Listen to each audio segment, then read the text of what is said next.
when it came to Miami players going Yep. off to the National Football League, would you say that it's the best NFL factory as far as guys going from college football to the NFL and having success, or would you say there were other teams that you could put out there? Because I look at Alabama and these guys don't like take over. Yeah. You know, Yep. they're pretty good players. Of course, they're talented, but they don't go in and become these world-renowned Hall of Famers. Julio Jones is probably one. Derrick Henry is the other one that comes to mind. That's Sure. really big time. But Yeah. they were like almost 10 years apart too. So. Yeah. Well, I will say this, that what you were bringing up is something I've brought up a number of times, because it's easy to compile the numbers and just roll out the schools and say how many NFL draft picks, how many first round picks.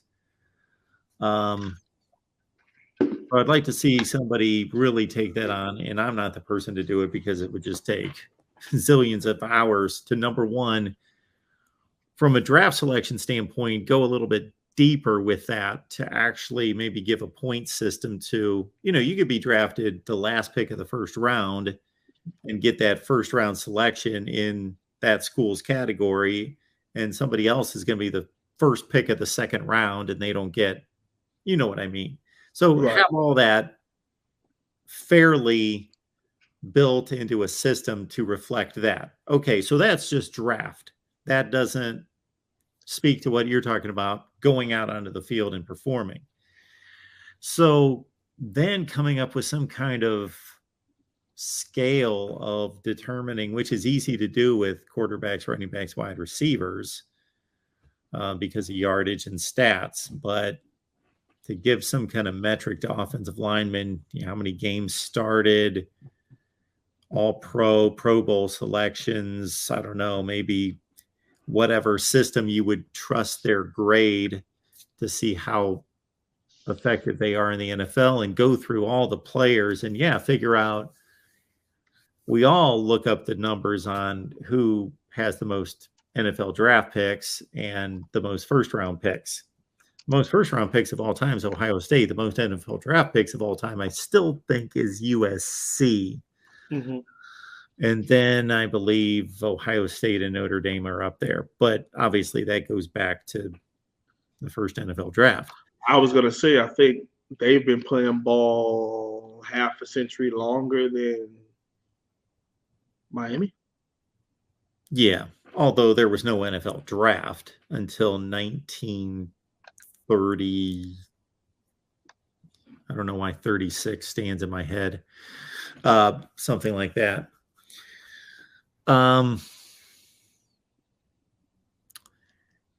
Yeah, that's an interesting question. I don't have an answer for you. It seems like it. It seems like from the mid 80s to the mid 2000s that Miami was producing not just the most NFL picks, but the most successful guys that had really good, strong, impactful careers. And then also the Ed Reeds that had all-time great careers. It seems like it. I mean, and I'm not trying to. I don't. You know how the other channel always brings up Miami, so I don't need to bring up the other schools. But I look at some of the. You could argue that Miami at all the major position has a Hall of Famer. Excluding maybe left tackle, but we have Hall of Fame quarterbacks, running back, wide receivers, tight end eventually here. So defensive tackles, linebackers, safeties, outside linebackers, and Hendricks, Ted Hendricks, edge rusher, outside linebacker kind of prospects. So, yep. I mean, you could argue that. Now, does that mean that we should land the number one defensive tackle in the country because Warren Sapp and Cortez Kennedy went here? No, but I'm saying that you can argue. I don't know if Bryant McKinney would be a Hall of Famer there, Jamal Fleming. I don't know. I don't know about his NFL career as much as I know he was one of the best tackles in college football history in his 2-year time. Didn't give up a collegiate sack. So, And it's funny because he was featured at the spring game. They talked to him at the spring game, and that was running through my mind when they talked to him. I thought he had a great NFL career. I wonder how much consideration he's getting for the Hall of Fame. Right, because I mean, he came to my Baltimore Ravens in 2011 and helped us win the championship the very next season in 2012 as our left tackle. But just like the U83, 87, 89, 91, 01 down there said, Brian McKinney was well known to not be in love with football, just good at it. He's a 6'8", 330-pound monster. So he just went out there, did his job, and went home. He wasn't obsessed with the game and an obsessive, blocker. He just made sure his guy didn't touch the quarterback. And back then, that's probably as easy as it could go. So you just brought up the tight end position and soon to be Hall of Famer. I got 3 guys in mind. I'm thinking Jeremy Shockey. I'm thinking Jimmy Graham. I'm thinking Greg Olson. I think are those the 3 guys you're thinking of? Yeah, I was thinking 2 of those 3. I think Greg, especially for the stuff that he's a Walter Payton Man of the Year award winner, like a multi-time finalist. He's getting into coaching now. He's been broadcasted recently. So his name and face will be out there. You get what I'm saying? So people will know a lot about him. He's the leadingest reception in Panthers history. Yards are only second to their, Steve Smith, their version of Santana Moss. So that's kind of how that went for him. So I would say those 2. Now, I think Shockey, if he didn't succumb to his demons as far as partying and things of that nature, then he probably would be a Hall of Famer because I think he is everything that Gronk was, Jeremy Shockey was before him. As far as a red zone menace, a run block menace, just had his off the field demons and things didn't work out too much for him. Yeah, Greg Olson caught 742 passes in the NFL with 78 touchdowns. And he had, from 2007 to 16, those are 10 like super productive seasons, and about 4 of them were great. Like 84 catches, 1,000 yards, 77 catches, 1,000 yards, 80 catches, 1,000 yards. As a tight end. Yeah. Then he must have gotten hurt because he went from all those great seasons to only 7 games, 17 catches, and then he was never the same. Yeah, it just started kind of dwindling off there. Didn't he stay a Panther his entire time, or did he dibble and dabble outside? He had a cup of coffee with the Seahawks in 2020. Right. I think his last season was with Russell, and that season was pretty good, right? Yeah, he caught 24 balls his last season. Caught 52 passes his second to last season, so he didn't completely. Yeah. Now, I will say this. I really think Jimmy Graham could have been.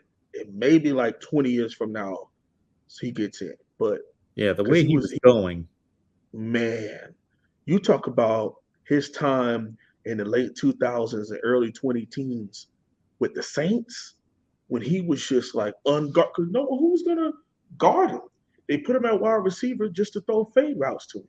Who's going to jump with him? He's 6'7", with track speed and all kind. He was a dynamic player, and it wasn't his fault. He was traded. He was traded to the Seattle Seahawks, and I just didn't think that was a good mix. And it just never worked well because Seattle was a run-first, defensive-oriented organization. He's a receiving tight end. It didn't mesh well, but. The Saints did what they had to do to get Max Unger, which was one of the best guards, best centers in the NFL at that time. They moved on from him, but I think if he would have stayed with Drew Brees, him and Gronk would be tit for tat all the way to the Hall of Fame. I know Gronk is. There's no question about it. Gronk is. But Jimmy Graham was up there. Tight end led the NFL in receptions one year. Tight end led the NFL in touchdowns one year. So Jimmy Graham had 4 crazy good years. He caught 99, 85, 86, 85. Did he ever amass 1,400 yards or what? 13-10. I was gonna say it was like one crazy season. What was that? 2011? 11, yep. Caught Isn't that 99 crazy? balls. 13-10. Crazy. Yeah, 2011. Because I just remember this segment where Warren Sapp and Michael Irvin are going nuts on NFL Network, and they're just like, "Well, we got the greatest tight end," and Shannon Sharp at the time was a guest there, so he took it personal. Man, he don't do nothing. Warren's a butthole. Warren goes, you didn't block either, Shannon. Everybody just bust out laughing, because Shannon was thought of as not the best blocker. He was a receiving tight end, and Deion Sanders just bust out laughing. It was those days of NFL Network were different. Michael Irvin and Warren Sapp and Shannon Sharp and Willie McGinnis and Deion Sanders. Man, what a time.